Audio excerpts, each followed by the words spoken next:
Makakasama ang showbiz veteran na si Maricel Soriano, Edu Manzano at Albert Martinez sa cast ng upcoming series na Lavender Fields, anunsyo ng Dreamscape Entertainment nitong Lunes.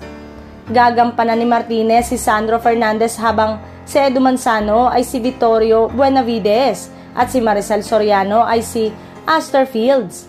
Eto na ang grandes na pagsasama-sama ng Philippine drama icons. Handa na ba kayong makita silang muli sa primetime bida? Abangan sila sa grandest serye ng taon.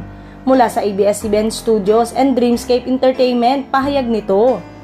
Makakasama nila sina Jody Santa Maria, Jericho Rosales at Janine Gutierrez, kasama ang mga dating child star na sina Crystal Mejes, Mark Santiago, John Agoncillo at Miguel Vergara sa serye. Excited nga ang mga netizen dahil alam nilang parating pasabog at grand ang proyektong ito ng ABS-CBN na ngayon pa lamang ay bongga na ng mga magsama-samang bigating kapamilya sa iisang serye.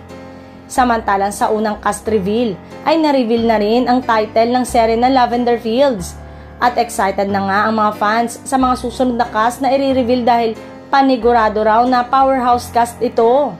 Ang tanong ng mga manonood ng TV, paano makakayanan ng ABS-CBN ang ganyang kabigat na cast sa iisang teleserye? At paano nila nagagawa yan kahit wala silang network franchise? I'm sure, nabebenta naman nila rin yan sa streaming platform na mas mataas ang value dahil sa mataas na kalidad din. Tiyak na mag-uunahan kung saan ito mapapanood, sa TV5 ba, GMA o TV.